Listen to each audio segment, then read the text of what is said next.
ও মা গো, মরে গেলাম গো, প্লিজ আর না, আমি সহ্য করতে পারতেছি না, প্লিজ আর না। কিন্তু আমার কথা ওনার কান অবধি যাচ্ছে না মনে হয়। উনি ওনার মতো আমাকে ভোগ করতে লাগলেন। আমি ব্যথায় সহ্য করতে না পেরে কান্না করে দিলাম। আমি কান্না করতেছি আর উনি ওনার ইচ্ছামতো কাজ করতে লাগলেন। আমার কান্না তার কাছে তুচ্ছ। প্রায় 10 মিনিট পর উনি আমাকে ছেড়ে দিলেন। আমাকে ছেড়ে দিয়ে আমার চুল মুষ্টিবদ্ধ করে ধরলেন এবং ওনার ঠোঁট জোড়া আমার ঠোঁটে ডুবিয়ে দিলেন। আমার একদম অসহ্য লাগতেছে। কিছুক্ষণ পর উনি আমাকে ছেড়ে দিয়ে ওয়াশরুমে চলে গেলেন। আমি বিছানা থেকে আস্তে আস্তে ওঠার চেষ্টা করতেছি, কিন্তু সারা শরীরে অনেক ব্যথা হচ্ছে, যার কারণে সহজে বিছানা থেকে উঠতে পারতেছি না। অনেক কষ্টে উঠে বসলাম। আস্তে আস্তে বিছানা থেকে নেমে পড়লাম। বিছানা থেকে নেমে পড়ে বিছানার দিকে তাকিয়ে দেখি সাদা চাদরের ওপর লাল দাগ স্পষ্ট দেখা যাচ্ছে। তার মানে ব্লাডিং হয়েছিল। আজকে আমি বৈধ ধর্ষণ হলাম। শুনে অবাক হচ্ছেন তাই তো? আসলে কথাটা ঠিক, আমি বৈধ ধর্ষণ হলাম। আমার বাবা মা ওনার সাথে আমাকে আজকে জোর করে বিয়ে দিয়ে দিয়েছে, কারণ ওনার প্রচুর টাকা পয়সা ধন সম্পদ আছে। আর আমরা গরিব। আরও গরিব বাবা মা কখনো চায় না তার মেয়ে গরিব ঘরে গিয়ে সংসার করুক। তারা চায় তার মেয়েকে বড় ঘরে বিয়ে দিতে। আমার সাথেও ঠিক তেমনই হয়েছে, তার ব্যতিক্রম না। কিন্তু বিয়েতে আমার একদমই মত ছিল না। আমি ওনাকে বললাম, আপনাকে তৃপ্তি দেওয়ার মতো এখনও সময় হয়নি, প্লিজ আপনি অপেক্ষা করুন। কিন্তু উনি আমার কোনো কথাই শোনেন না। আমার সব কথাকে অপেক্ষা করে উনি ওনার তৃপ্তিটা মিটিয়ে নিলেন, কিন্তু একবারও চিন্তা করলেন না আমার কি হবে। হঠাৎ করে ওয়াশরুমের দরজা খোলার শব্দ পেয়ে পিছনে তাকিয়ে দেখি উনি ওয়াশরুম থেকে ফ্রেশ হয়ে বেরিয়ে এলেন। আমি চট করে বিছানার ওপর থেকে চাদরটা নিয়ে আমার সারা শরীরে ঢেকে নিলাম, কারণ আমার শরীরে কোনো কাপড় ছিল না। উনি বললেন, এ তো দেখছি একদম লজ্জাবতী, লাজুক লতা। একটু আগে তো সব দেখে নিয়েছি, এখন ঢেকে রাখার কি আছে?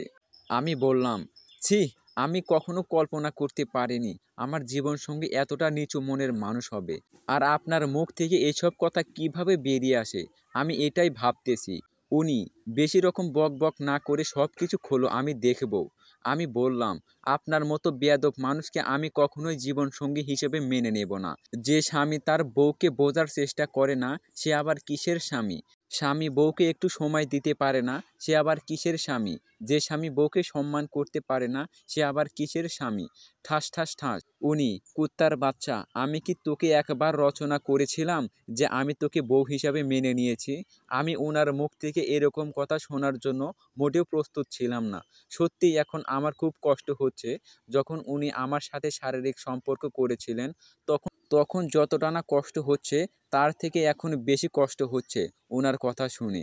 আমার কপালে এতই দুঃখ যে আজকে বাসর রাতে স্বামীর মুখ থেকে এরকম কথা শুনতে হবে, কখনো কল্পনা করিনি। আসলে গরিব মানুষ কখনো সুখী হতে পারে না, তাদেরকে সবসময় দুঃখের মাঝে সময় কাটাতে হয়। উনি বললেন, এইভাবে দাঁড়িয়ে না থেকে ফ্রেশ হয়ে এসে ফ্লোরে শুয়ে পড়, বিছানায় আসার চেষ্টা করবি না। আমি শুধু রোবটের মতো দাঁড়িয়ে আছি আর নির্বাক হয়ে ওনার কথাগুলো শুনতেছি। উনি কিছু না বলে চুপচাপ বিছানায় গিয়ে শুয়ে পড়লেন। আমি দৌড়ে বাথরুমে চলে গেলাম। শাওয়ারটা ছেড়ে দিয়ে নিচে ফ্লোরে বসে পড়লাম। আমি অনেক জোরে জোরে কান্না করতেছি, কিন্তু আমার কান্না এই চার দেয়ালের ভিতরে রয়ে যাচ্ছে, বাহিরে যাচ্ছে না। গরিব হয়ে কি ভুল করেছিলাম যার জন্য আজকে এই শাস্তি পাচ্ছি আমি? কেন গরিব মানুষদের সব সময় কষ্ট সহ্য করতে হয়? মুখ বুজে সব কিছু সহ্য করে নিতে হয় কেন? গরিব মানুষের কোনো স্বাধীনতা নেই, কারণ ওদেরকে টাকার কাছে বন্দী হয়ে থাকতে হয় বড়লোকদের কাছে, যার প্রমাণ আমি নিজেই। আজকে আমার বাবা আমার টাকা পয়সা নাই তাই বলে লোভ করে আমাকে বিক্রি করে দিলেন একটা বড়লোক জানোয়ারের কাছে, যে মানুষটা কিনা কাউকে সম্মান দিতে পারে না। অনেকক্ষণ থেকে শাওয়ারের পানিতে ভিজে কাক ভেজা হয়ে গেছি একদম। এখন প্রচণ্ড ঠান্ডা লাগতেছে, ঠান্ডায় গা কাঁপতেছে এখন। তাই আর সেখানে থাকতে পারলাম না, সেখান থেকে বেরিয়ে আসলাম। কিন্তু বেরিয়ে এসে পড়লো মহা ঝামেলায়। এখন তো বিছানায় শুতে পারবো না, ফ্লোরে শুয়ে থাকতে হবে। কিছু উপায় না পেয়ে বিছানা থেকে একটা বালিশ নিয়ে ফ্লোরে শুয়ে পড়লাম আর এক মহা ঝামেলায় পড়লাম। ফ্লোর এতটাই ঠান্ডা, ঠান্ডায় সারা শরীর কাঁপতে লাগলো, কিন্তু কিছু করার নেই, গুটিসুটি হয়ে ওইখানেই শুয়ে থাকলাম। কোনো কিছু উপায় না পেয়ে ওইখানে গুটিসুটি হয়ে শুয়ে পড়লাম, কিন্তু ঘুম আসতেছে না। অনেক চেষ্টা করতেছি ঘুমানোর, ঠান্ডার জন্য কইতে পারতেছি না। ঠান্ডায় সারা শরীর কাঁপতে লাগলো। কাঁপতে কাঁপতে কখন যে ঘুমিয়ে পড়েছি সেটা নিজেও জানি না। সকালবেলা যখন ঘুম থেকে উঠলাম, নিজেকে বিছানায় আবিষ্কার করলাম। আমি বেশ বড়সড় অবাক হয়ে গেলাম। ব্যাপার কি, আমি এইখানে কিভাবে? আর গতকাল রাতে শরীরে যে ব্যথা অনুভব করছিলাম সেটা এখন অনেকটাই কমে গেছে। ব্যাপার কি? কথাগুলো ভাবতে ভাবতে বিছানা থেকে নেমে পড়লাম। হঠাৎ করে চোখ আটকে গেল রুমে থাকা আয়নার দিকে। আমি নিজেকে দেখে বেশ চমকে গেলাম। কারণ গতকাল রাতে আমার শরীরে শুধু একটা চাদর ছিল, কিন্তু আজকে একটা জামা আর পায়জামা পরানো। তাহলে উনি কি? না না, এরকম হতে পারে না। মাহিন, এইভাবে আয়নার সামনে বসে থেকে নিজের রূপ দেখতে কি আপনাকে আমি বিয়ে করে নিয়ে এসেছি? হঠাৎ করে কড়া গলায় ওনার আওয়াজ শুনতে পেলাম। পিছনে ঘুরে দেখি উনি দাঁড়িয়ে আছে, অনেকটা রাগী লুক নিয়ে। আমি কিছু না বলে চুপচাপ মাথা নিচু করে ওইখানেই বসে আছি, কোনো জবাব দিচ্ছি না। মাহিন, এই মেয়ে, কথা কানে যাচ্ছে না নাকি? আমি বললাম, আসলে একটা প্রশ্ন জিজ্ঞেস করতাম, উত্তর দিবেন? করুণ দৃষ্টিতে আমার দিকে তাকালাম। মাহিন, তোকে তো আমি মেরেই ফেলবো। আমি কি বলতেছি, আপনি উল্টা আমাকে প্রশ্ন জিজ্ঞেস করছিস, তাই না? আমি আর কিছু না বলে চুপচাপ মাথা নিচু করে ওইখানেই চোখের পানি ফেলতে লাগলাম। হায় রে জীবন! মাহিন বলল, ছোট বাচ্চাদের মতো কান্না না করে তাড়াতাড়ি গিয়ে ফ্রেশ হয়ে নিচে চলে যা। আর শোন, আমি তোকে বিছানায় নিয়ে এসেছিলাম কারণ একা একা ঘুম আসছিল না। তারপর কাল রাতে আবার বেশ ঠান্ডা পড়ছিল, তাই তোকে জড়িয়ে ধরে ঘুমিয়েছিলাম। কথাটা বলে উনি রুম থেকে চলে গেলেন। যাই হোক, নিজের মনকে এখন একটু সান্ত্বনা দেওয়া যাবে। তার স্বামী হওয়ার যোগ্যতা না থাকলেও তার কোলবালিশ হওয়ার যোগ্যতা আছে। এটা ভেবে মুখে এক চিলতে হাসি ফুটে উঠল। আর আয়নার সামনে বসে না থেকে উঠে ওয়াশরুমে চলে গেলাম। ওয়াশরুম থেকে ফ্রেশ হয়ে বেরিয়ে এসে দেখি একটা ফুটফুটে কিউটের ডিব্বা সুন্দর একটা ছেলে আমাদের রুমে বিছানার ওপর বসে আছে। আমাকে দেখে নায়কদের স্টাইলে মুখে একটু বাঁকা হাসি দিল। বুঝলাম না এত অ্যাটিটিউড কিসের। আমি বললাম, এই যে মিস্টার, কে আপনি? ছেলেটা বলল, এই যে মেয়ে, নিজের স্বামীকে চিনতে ভুল হচ্ছে। এটা কেমন বউ করে আনলাম রে বাবা, যে নিজের স্বামীকে চিনতে পারে না। ওরে বাপরে, ছেলেকে দেখে মনে হচ্ছে 10 বছরের উপর হবে না, কিন্তু তার যে কথার স্টাইল, ওর কথা শুনে যেটা বুঝলাম, সময় তো আমার মশ করার মতো কেউ। আমি বললাম, আচ্ছা স্বামী হলে গতকাল রাতে আপনি কোথায় ছিলেন আমাকে একা রেখে? ছেলে বলল, আমার আম্মুর সাথে ছিলাম। আমি একটু হাসলাম, হা হা হা। ছেলে বলল, এই যে বাবু, তুমি এত হাসতেছো কেন? আমাকে দেখে কি তোমার জোকার মনে হয়? আমি বললাম, বাপরে, আমি তো বাবু, তাহলে তুমি আমার কি? ছেলে বলল, আমিও তোমার বাবু এবং তোমার স্বামী, তোমার হাজবেন্ড। ও বউ, চলো নিচে যাব, কিছু খেয়ে নেব, ক্ষুধা লাগছে, তোমাকে ছাড়া খেতে ইচ্ছে করতেছে না। হায় আল্লাহ, এই ছেলে দেখছি! আমি মনে হয় আর বাঁচব না এই ছেলের কথা শুনে। কি পাকনামো করে রে বাবা! আমার মাথা মনে হয় ঘুরতেছে। আমার চোখের সামনে সরিষার ক্ষেত দেখতে পাচ্ছি। আমি বললাম, এই পিচ্চি, এসব কি বলো? ছেলে বলল, আমাকে পিচ্চি বলবা না, কারণ আমি তোমার স্বামী। আর একটা কথা হচ্ছে, এখন চলো নিচে যাব, খাবো। তারপর পিচ্চি ছেলেটা হাত ধরে টেনে নিয়ে যেতে লাগলো নিচে। নিচে গিয়ে আমি বড় মাপের অবাক। রাতে তো সবার সাথে পরিচিত হইনি, তেমন কথা হয়নি। গিয়ে দেখি আমার গন্ডার স্বামীটা আগে ভাগে বসে আছে খাবার টেবিলে। আমাকে একবার ডাক দিলে কি হতো? পিচ্চি বলল, এই তো আমি আমার বউকে নিয়ে এসেছি, আমাদের জায়গা ছেড়ে দাও, আমি আমার বউয়ের কোলে বসে খাবার খাবো। পিচ্চি ছেলেটির কথা শুনে সবাই হা হা করে হাসতে লাগলো। আমি বেশ লজ্জায় পড়ে গেলাম, কারণ এখানে সবাই অপরিচিত মানুষ, কাউকে আমি চিনি না। তারপর দেখি আমার গন্ডার স্বামীর ওইখানে একটা চেয়ার ফাঁকা। পিচ্চি ছেলেটা আমার হাত ধরে টেনে নিয়ে গিয়ে ওইখানে বসিয়ে দিল এবং পিচ্চিটা আমার কোলে বসে পড়ল। পিচ্চি বলল, এই যে বউ, আমাকে এখন খাবার খাইয়ে দাও, আর তুমিও খাও, আমিও তোমাকে তুলে খাওয়াবো, তুমি আমাকে তুলে খাওয়াবে। হায় হায়, এই পিচ্চি ছেলেটা এইসব শিখলো কোথা থেকে? আর এত বুদ্ধি কিভাবে আসে? হায় আল্লাহ! সবাই শুধু পিচ্চির কাণ্ড দেখে হাসতেছে, কেউ কিছু বলতেছে না। সবার সামনে কিছু বলতে পারছি না, অনেক লজ্জা লাগতেছে। পিচ্চিটা একটা খাবার প্লেট আমার হাতে ধরিয়ে দিল। আমি চুপচাপ খাবারগুলো পিচ্চির মুখে তুলে দিতে লাগলাম। পিচ্চিটাও আমার মুখে খাবার তুলে দিতে লাগলো। আমাদের এরকম কাণ্ড দেখে সবাই শুধু মুচকি মুচকি হাসতেছে, কেউ কিচ্ছু বলতেছে না। আমার স্বামী পাশে বসে খেয়ে যাচ্ছে, আমার দিকে তাকাচ্ছে না। মনটা চাচ্ছে কোলে তুলে একটা আছাড় মেরে কোমর ভেঙে ফেলি। এইভাবে খাওয়া দাওয়ার পালাটা শেষ হয়ে গেল। সবাই ড্রয়িং রুমে বসে পড়ল আর আড্ডা জমা দিতে লাগলো। আমাদের খাওয়া শেষ হতেই পিচ্চিটা আমার হাত ধরে টানতে টানতে ড্রয়িং রুমে নিয়ে গেল এবং ওইখানে বসিয়ে দিয়ে সে আমার কোলে বসে পড়ল। কারো কপালে যেন এমন স্বামী না জোটে যে সব সময় বউয়ের কোলে বসে থাকে, বউকে একটু কোলে নেয় না। পিচ্চি বলল, তো সবাই এখন বলো আমার বউকে কেমন লাগে। সবার কাছে তার ব্যবহার আচরণ। একজন বয়স্ক বৃদ্ধ মহিলা বলতে লাগলো, তোর বউয়ের আচার আচরণ তুই ভালো জানিস। তোর বউ তো আর আমাদের সাথে সংসার করবে না, তোর সাথে সংসার করে খাবে। তাই তুই তোর বউকে তোর মনের মতো করে সাজিয়ে নিস। পিচ্চি বলল, এই বুড়ি কথা মুখ সামলিয়ে বলবি, আমার বউ হয় বুঝছিস, তো এরকম কটু কথা বলতে পারিস না। বৃদ্ধা মহিলা, তুই আমাকে বুড়ি বলছিস, সেটা যদি আমার ছেলে জানতে পারে তাহলে তোকে কি করবে একটু ভেবে দেখেছিস। পিচ্চি বলল, তাহলে তুই আমার বউকে কটু কথা শোনালি কি জন্য। বলে এই পিচ্চি কান্না করতে লাগলো। ওর কান্না দেখে সবাই হাসতে হাসতে শেষ। আমি আর নিজেকে ধরে রাখতে পারলাম না, আমিও হেসে দিলাম। আমি কিছু বলতে পারছি না, কারণ লজ্জারও একটা ব্যাপার আছে। আমি এখানে কাউকে চিনি না। হঠাৎ করে উনি জানি কোথা থেকে চলে আসলেন আর পিচ্চিটার কান ধরে আমার কোল থেকে নামিয়ে নিলেন। আমি অনেকটাই অবাক হলাম। আমার সাথে সাথে সবাই অবাক হয়ে তাকিয়ে আছে ওনার দিকে। মাহিন, এসব কি হচ্ছে এখানে। পিচ্চি বলল, কি হচ্ছে মানে, আমি আমার বউয়ের সাথে গল্প করতেছি, তুই এখানে কি জন্য। ওরে বাপরে, পিচ্চি দেখতেছি ওনার সাথে সেই রেগে গেছে। মাহিন, গল্প করতেছিলি ভালো কথা, কিন্তু এরকম সবার সাথে রাগারাগি করতেছিস কি জন্য। পিচ্চি বলল, দেখ ভালো হবে না বলতেছি, আমার বউয়ের সামনে তুই আমাকে এভাবে কান ধরতে পারিস না। আমার মান সম্মান বলতে কিছু আছে বুঝছিস, তুই আমাকে ছেড়ে দে, নয়তো আমি তোকে। পিচ্চির কথা শুনে সবাই অনেক জোরে হা হা করে হাসতে লাগলো। তারপর উনি পিচ্চি বরের সাথে যেটা করলো। মাহিন, এই তোর আবার কিসের মান সম্মান রে, এখনো তুই বিছানায় হিসু করে দিস, তোর মান সম্মান। পিচ্চি, দেখ ভালো হবে না বলতেছি, তুই আমার বউয়ের সামনে আমাকে পসাতে পারিস না। আমি বললাম, আরে ছোট বাচ্চা তো, ছেড়ে দিন, ব্যথা পাবে। আমি আর চুপ করে থাকতে পারলাম না। হঠাৎ করে মুখ ফসকে কথাটা বেরিয়ে গেল। পিচ্চি বলল, তুই তো দেখলি আমার বউ আমাকে কতটা ভালোবাসে, তাই তুই আমার থেকে দূরে থাকবি আর আমার বউয়ের থেকেও।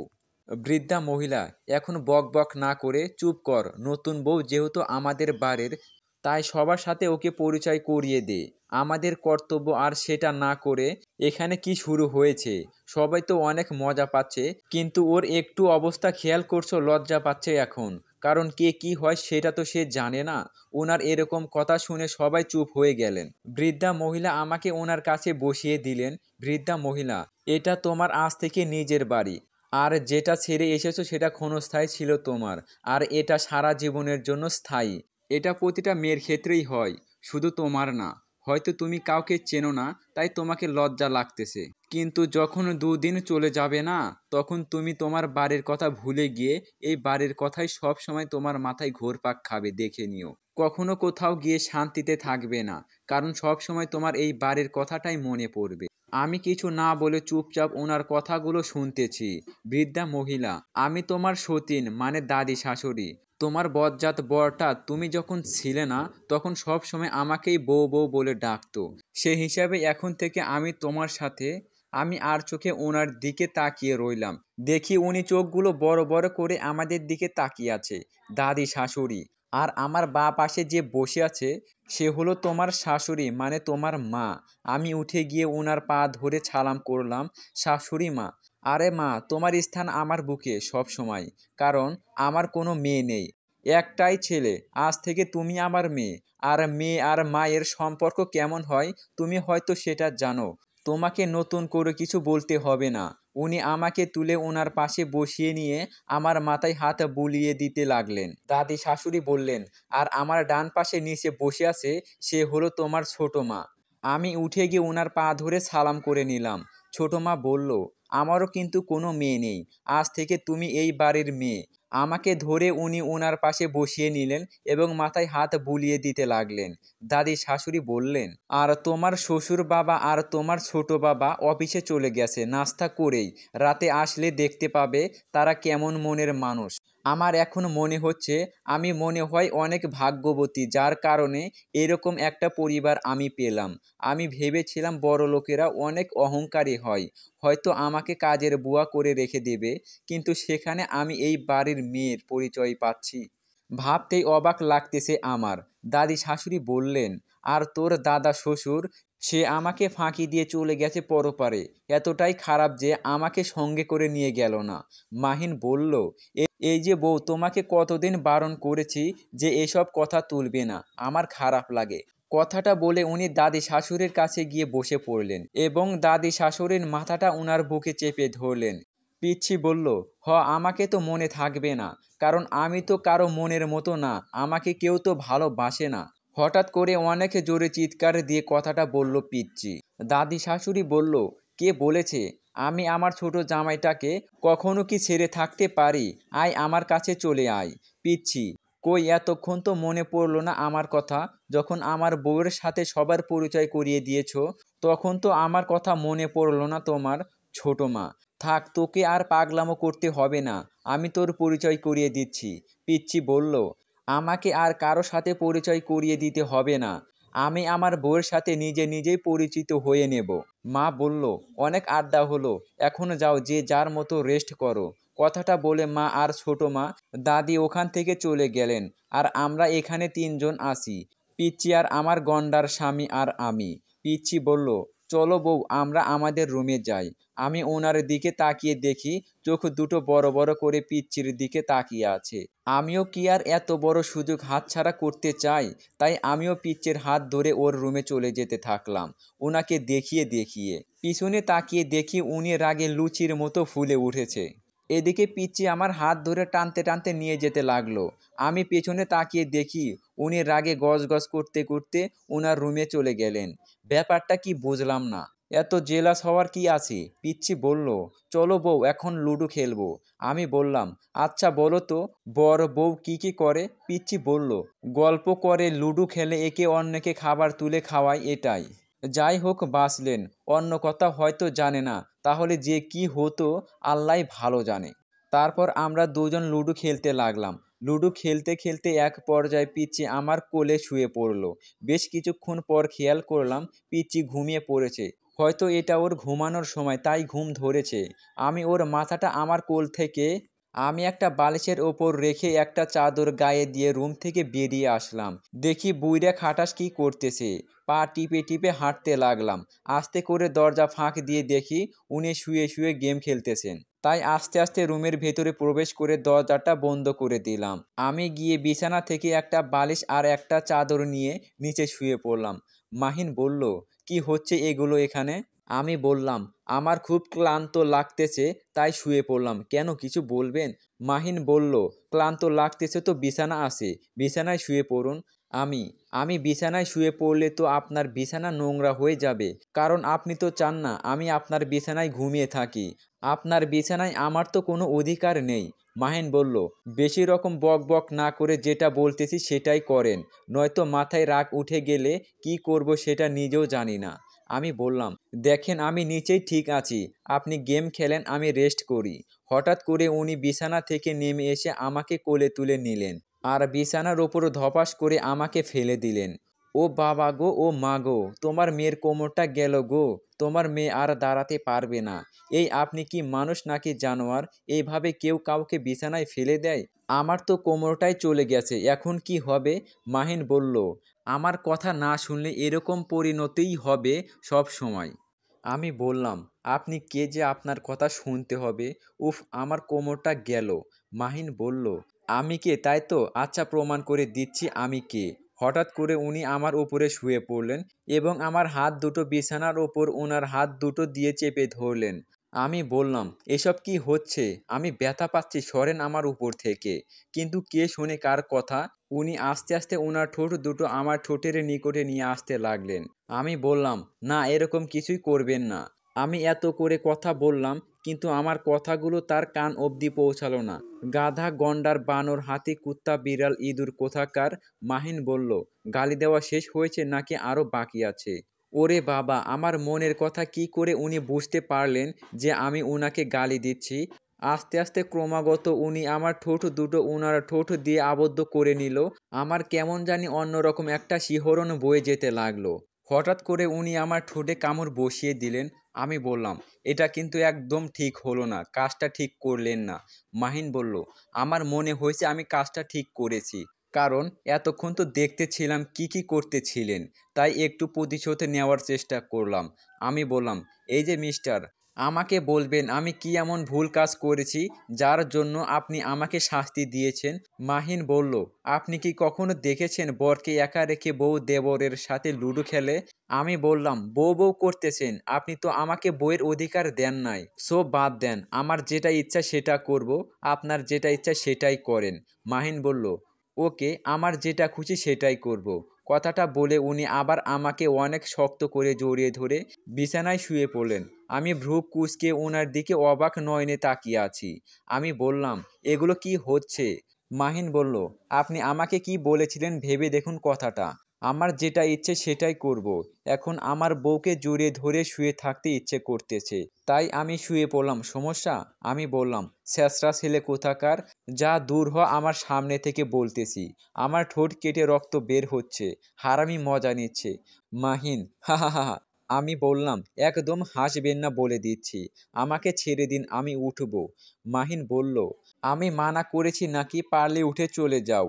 আমি বললাম, এই যে মিস্টার, একবার আপনি, একবার তুই, একবার তুমি, এসব কি হচ্ছে? যে কোনো একটা বলেন। মাহিন বলল, আমার যেটা খুশি আমি সেটা বলবো। আমি বললাম, ওকে, তাহলে আমিও যেটা খুশি সেটাই বলবো, সমস্যা নেই। এখন আমাকে ছেড়ে দেন, উঠতে হবে, আপনার সাথে শুয়ে থাকলে হবে না।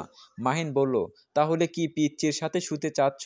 আমি বললাম, অবশ্যই, কারণ সে আমার পিচ্চি বর, আর সে আমাকে অনেক আদর করে, আপনার মতো না। মাহিন বলল, কি? আমি বললাম, কই কি, এখন আমাকে যেতে দিন, আমি চলে যাব। মাহিন বলল, বললাম তো পারলে উঠে যাও। আমি আর কিছু না বলে শক্তি দেখাতে লাগলাম ওনার কাছ থেকে ছুটে আসার জন্য, কিন্তু বারবার ব্যর্থ হয়ে যাচ্ছি। হঠাৎ করে দরজায় কে যেন অনেক জোরে জোরে ধাক্কাধাক্কি করতেছে। মাহিন বলল, কে ওখানে? পিচ্চি বলল, দরজা খোল বলতেছি, নয়তো তোকে আমি খুন করে ফেলবো। তুই আমার বউকে আমার কাছ থেকে ছিনিয়ে এনেছিস কেন?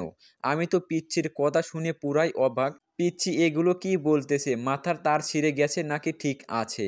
মাহিন বলল, তোর বউকে আমি আনতে যাব কেন? তোর বউ নিজে নিজেই চলে এসেছে, পারলে নিয়ে যা।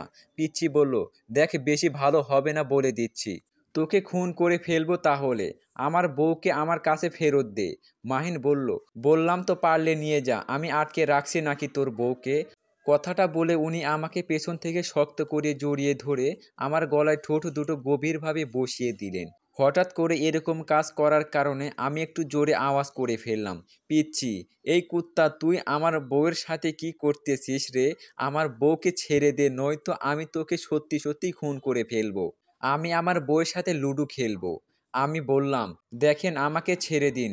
ও পিচ্চির ছেলেটাকে ঘুম পাড়িয়ে তারপর আবার আসবো। মাহিন বলল, তার আগে তুমি আমাকে ঘুম পাড়িয়ে দাও, তারপর। কথাটা বলে আমার পেটের ওপর দিয়ে একটা হাত রাখলেন এবং আরেকটা হাত দিয়ে পিঠে স্লাইড করতে লাগলেন। আমার ভেতরে কেমন যেন অন্যরকম একটা শিহরণ বয়ে যাচ্ছে।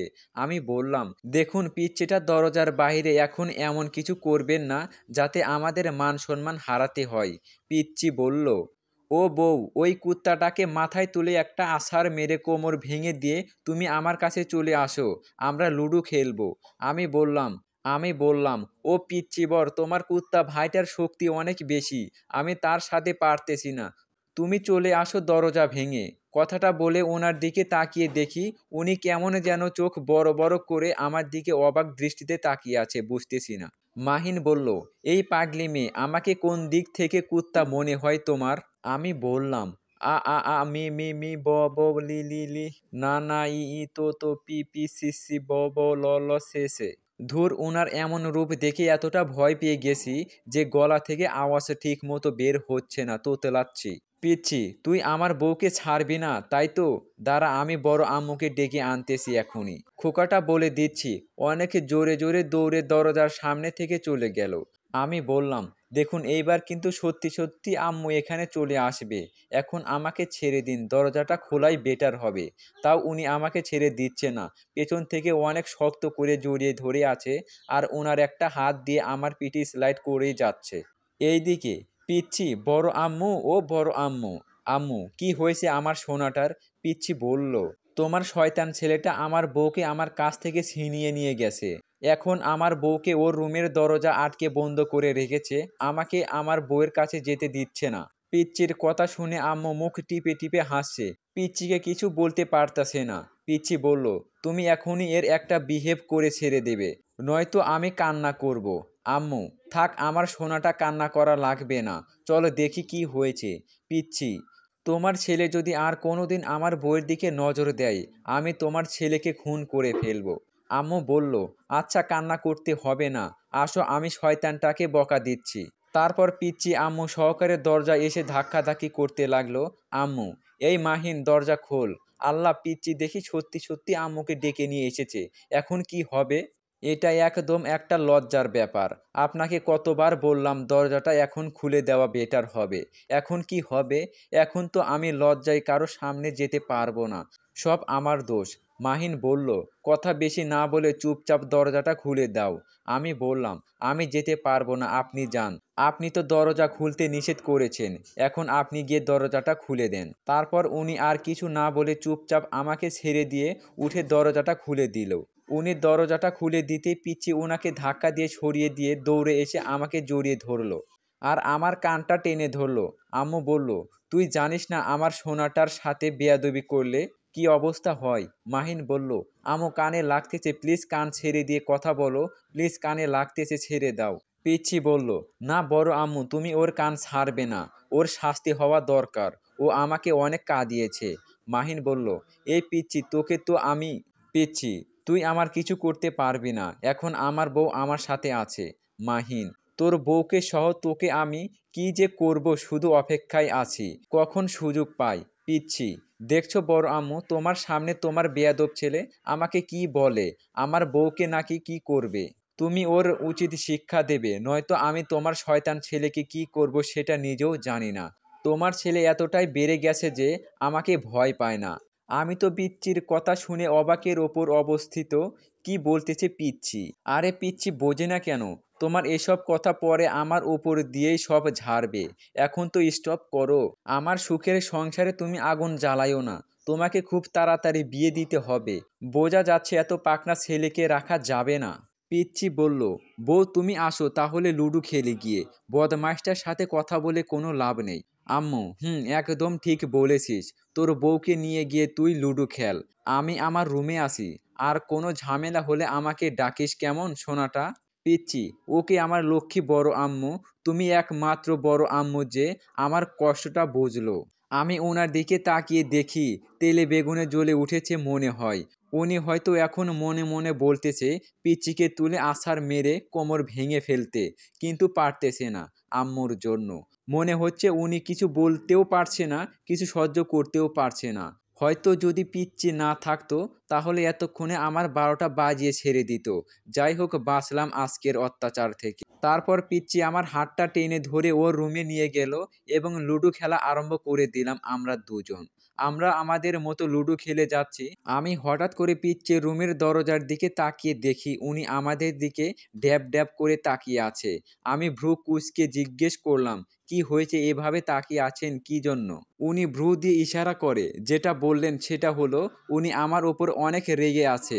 এখনও যদি আমি পিচ্চিকে ছেড়ে ওনার কাছে না যাই তাহলে পরে কঠিন শাস্তির অপেক্ষা করতেছে আমার জন্য। আমি এখন কি করব? এখন খুব কান্না করতে ইচ্ছে করতেছে। একদিকে তো ওই পিচ্চির ঝামেলা, আর একদিকে ওই হনুমান, হাতি, ঘোড়া, বিড়াল, কুত্তা, এইটার যন্ত্রণা ভালো লাগে না। আমি পিচ্চির দিকে তাকিয়ে দেখি পিচ্চি মন দিয়ে খেলতেছে। আমি বললাম, পিচ্চি তুমি একটু থাকো, আমি একটু বাইরে থেকে আসতেছি, আমার একটু সমস্যা হয়েছে। পিচ্চি বলল, কি সমস্যা হয়েছে আমাকে বলো, আমি ওষুধ এনে দিচ্ছি। আমি, এই সমস্যার ওষুধ কেউ এনে দিতে পারবে না যতক্ষণ না আমি যাই। পিচ্চি, তাহলে আমিও তোমার সাথে যাব। তুমি কি ওষুধ কিনতে যাও আমি দেখব। উফ রে, এই পিচ্চি তো শুধু পাকনা না, ওভার পাকনা।